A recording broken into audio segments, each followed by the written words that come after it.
सम्माननीय प्रधानमन्त्रीजीको आफ्नै वडामा चाहिँ केही पनि जाने भएन, किनभने त्यहाँ रुखले जिते नै क्या हो। लोकतन्त्रको हरिविजोग योभन्दा के हुन्छ? यदि फलानालाई भोट नदिने हो भने देशमा दुर्घटना हुन्छ भनेर भन्नु। यहाँका बासिन्दाले यदि स्वेच्छाले खुरुक्क भोट फलानु ठाउँमा हाल्दैनन् भने देश दुर्घटनामा जान्छ। अमरगढी जित्या छ कि छैन? अमरगढी कांग्रेसले जित्या भए त ठिकै छ। कुन कुनामा लगेर राख्नु पर्ने हो मेडिकल कलेज? किन कांग्रेसले जित्या छैन भने मान्छे मारिएका, अङ्गभङ्ग भएका, अपहरण भएका, त्यही चितवनमा बोरामा हालेर घिसारिकन मान्छेको हत्या गरिएका जस्ता कुराहरू मान्छेले छलछली सम्झे। दुर्घटना भनेपछि मान्छे फेरि एकपल्ट भयातुर भए। सत्ता स्वार्थलाई केन्द्र भागमा राखेर भौगोलिक अखण्डताको बारेमा, सार्वभौम सत्ताको बारेमा, स्वाधीनताको बारेमा चुप बोल्न नसक्ने निरीह पार्टी होइन यो। सत्यसँग लड्दैनौँ, शक्तिसँग झुक्दैनौँ। फेरि पनि गठबन्धनको होस् कि अरूको होस्, संयुक्त होस् कि एकल होस्, कुनै पनि असत्यको शक्ति क्षणिको, त्यससँग हामी झुक्दैनौँ। त्यसका विरुद्ध सत्यको पक्षमा उभिएर सङ्घर्ष गर्छौँ। नेपालको परराष्ट्र नीति अहिलेको यो गठबन्धन नामको कृत्रिम आर्टिफिसियल पासा फ्याँकेर ल्याएको सरकार, यो अस्थायी सरकार, म्यादी सरकार हो। यस म्यादी सरकारको निजी विषय होइन नेपालको परराष्ट्र नीति। कुनै पनि राष्ट्रका कहाँ जाने, कहाँ जान नदिने, कहाँ घुम्ने, कहाँ घुम्न नजाने। अस्ति लिमी भ्याली जाँदाखेरि मैले सरकारको इजाजत लिएर गएँ। म देशको पूर्व प्रधानमन्त्री, बहालवाला सांसद, प्रमुख प्रतिपक्षी दलको नेता, मैले आफ्नै देशभित्र पनि इजाजत लिएर, प्रशासनसँग इजाजत लिएर म लिमा जस्तो हुम्लाको दुर्गम ठाउँमा जाँदा, आफ्नै नेपालको बस्तीभित्र जाँदा मैले इजाजत लिएर जानु पर्यो। अनि विदेशी मन्त्री आएर इजाजत लिनुपर्छ कि पर्दैन? इजाजत लिनुपर्छ भने किन इजाजत दिनुभयो? कसरी इजाजत दिनुभयो? कसको पक्षमा इजाजत दिनुभयो? कसको विपक्षमा इजाजत दिनुभयो? छिमेक सम्बन्धका संवेदनशीलताहरूलाई बुझ्नु भएको छ कि छैन? अहिलेको सरकारले बुझ्छ कि बुझ्दैन? गठबन्धनले बुझ्छ कि बुझ्दैन? म भन्न चाहन्छु गठबन्धन सरकार, हाम्रो परराष्ट्र नीतिको असंलग्नता, न्यायोचित तटस्थता, निष्पक्षता र स्वतन्त्रतामाथि प्रहार नगरियोस्। नेपालको परराष्ट्र नीति अहिलेको यो गठबन्धन नामको कृत्रिम आर्टिफिसियल पासा फ्याँकेर ल्याएको सरकार, यो अस्थायी सरकार, म्यादी सरकार हो। यस म्यादी सरकारको निजी विषय होइन नेपालको परराष्ट्र नीति, नेपालको परराष्ट्र सम्बन्ध। त्यसकारण तपाईहरुलाई जे पनि गर्न छुट छैन, त्यतापट्टि म ध्यान आकर्षण गर्न चाहन्छु। म भन्न चाहन्छु गठबन्धन सरकारले हाम्रो परराष्ट्र नीतिको असंलग्नता, न्यायोचितता, तटस्थता, निष्पक्षता र स्वतन्त्रतामाथि प्रहार नगरोस्। राष्ट्रिय स्वाधीनता र अखण्डता कमजोर हुने कुनै षड्यन्त्र भित्रभित्रै नगरोस्। अनि छद्म नीति नलियोस्।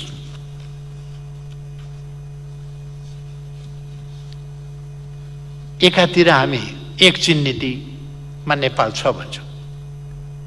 सम्माननीय प्रधानमन्त्रीज्यू, मैले उठाएका प्रश्नहरूको यहाँको जवाफ आउनुपर्छ। नेपाल एक चीन नीतिमा छ कि छैन? नेपाल हाम्रा छिमेकीहरूसँग छद्म मुखले एउटा कुरो व्यवहारमा अर्को कुरो होइन, वास्तविक अर्थमा ट्रान्सपरेन्ट ढङ्गले सन्तुलित, एक अर्कामा नखेल्ने, एउटा कार्ड अर्काको विरुद्ध प्रयोग नगर्ने र आफ्नो भूमि प्रयोग गर्न नदिने, यस नीतिमा अडिग छ कि छैन? र वास्तवमा हामी हाम्रो परराष्ट्र नीतिको सम्बन्धमा म जवाफको क्रममा यो नीति कार्यक्रममा त लुते कस्तो कहाँसम्म सीमा छ भन्ने पनि थाहा छैन, के हो विषय, के हो कुरो, के हो समस्या, के हो पनि थाहा छैन, बोल्न सकेका छैन। यस्तो छ। कमसेकम सम्माननीय प्रधानमन्त्रीज्यूबाट जवाफमा यो स्पष्टता साथ आओस् र यस गरिमामय सदनलाई स्पष्ट शब्दमा जवाफ चाहियो।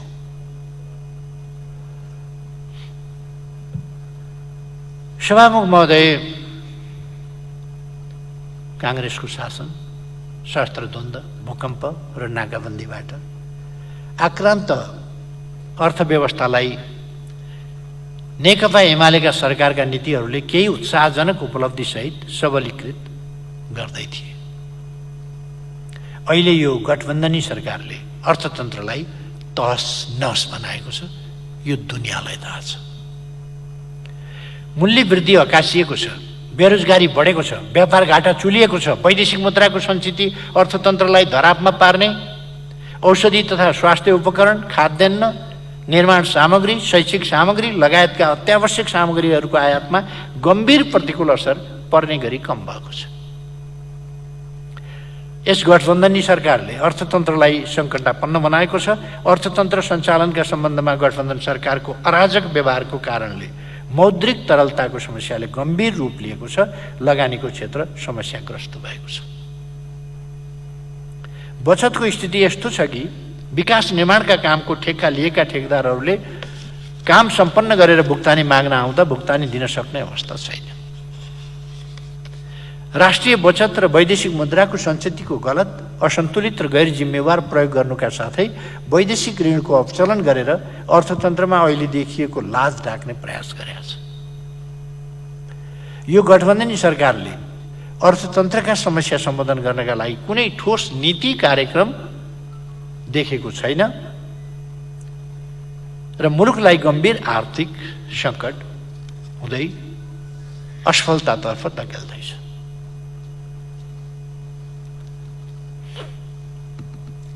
जनतालाई चर्को मूल्य वृद्धिको मारमा पारेको छ। धेरै पर जानु परेन, मैले अहिले समय पनि छैन मसँग, धेरै टाढा जानु परेन